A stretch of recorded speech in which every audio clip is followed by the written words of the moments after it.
Well, if you are a pet owner, you probably understand that pets are more than just friends. You know, for a lot of people, they can be family. They are. There's no doubt about it. They also can have a big impact when it comes to your mental health. Here to talk more about that on this Therapy Thursday is Dr. Sarah Getch from Kansas City University. Welcome back. Great to see you again, Dr. Getch. Always good to see you. Thanks for having me. So let's start out with this here. How can pets help us mentally?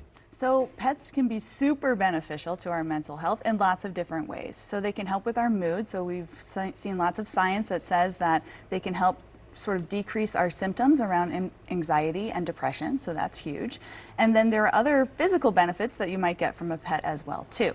So sometimes when we have the right pet, not my pet, but when you have the right pet, they might increase your exercise outside, and exercise has all kinds of amazing benefits for your mood and for your brain health. Yeah, would you say, I mean, to play on that, it's kind of like a sense of purpose. You know, for some people, you feel like you have something that you're, I hate to say living for, but you know, you have something to take care of. You're absolutely right. So, you know, we've talked a lot about connections and how important they are to your happiness and your well-being. And we've also talked about a sense of purpose here on our show, where we notice that if you want happiness and well-being, having a sense of purpose is really, really important.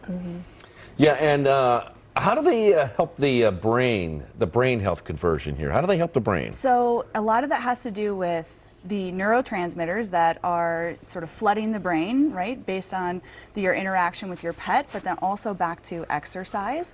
And so when you're exercising, you have the increased neurotransmitters, serotonin and dopamine, but also you have increased plasticity in the brain, meaning if you have an injury, you can come back easier from that.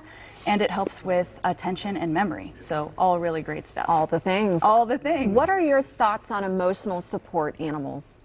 You know, for some people, they are really, really important. And I'm not a fan of anyone who tries to abuse that system. I don't think that that's really fair.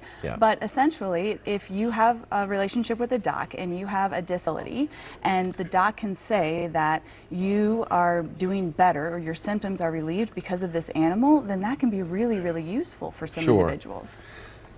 There's a difference between an emotional support animal and a service animal. One that does a specific job. I know it's a little off topic here, but it's important to notice the distinction, and I totally agree with you. But there are some, unfortunately, who do abuse that in terms of taking them everywhere. Sure. When they shouldn't be. I don't know a mental health provider who hasn't been asked to write one of those letters. Okay. And you know, that's not always appropriate if you're not already engaged in a clinical relationship with that person. They don't have a diagnosis. That wouldn't be appropriate.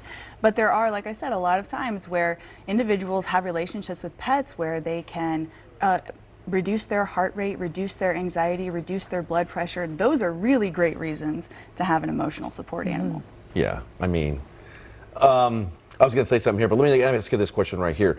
What do you recommend people do if they lose their pet, or an experience like that can be obviously very tough if they lose a pet? It is really tough. It's terrible. It's terrible. It's awful. And oftentimes losing a pet is just as painful as losing a human or some other relationship in your life. And so I think that first acknowledgement that it's okay to have this grief and this sadness based upon losing this pet is the first step. Also an understanding of grief, that grief is not going to be a linear process. Some days you're going to feel okay, and the next day you're going to be hit by a wave and you're going to be flat on the ground, right? And so having that understanding is going to help you through that process. Memorializing your pet. There are pet loss support groups, there are call lines, there are lots of ways that you can reach out to your human connections for support during that time. Okay. We have some of our past pets hanging on the walls. Do you really? Yes, just just to remember them. Got Coco on the wall. I need to see a picture. And, speaking of pictures of dogs, so we have a picture of your dog. Oh yes, there he is. That's Uncle Buck. Oh, how cute! That's that Uncle Buck. That's right there? Uncle Buck, and that's my daughter Hazel, and that's us on vacation in back in Eagle River in Rhinelander. What a sweet picture! Oh my gosh, that's awesome. Now, Yes. what kind of dog is Buck? He's a French bulldog. So I mentioned he's not huge on exercise or breathing. breathing, really. So we try to keep it calm with Uncle Buck.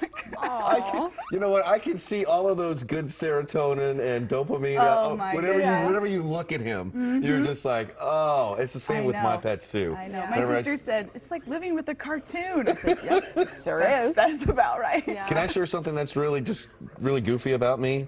I call one of our pets, her name is Tippy, but I call her my love story. I feel you. Because story, you say? it's about my love, it's about her love, it's about our love. So you are not alone. You are not alone. Your followers just went up. Yeah.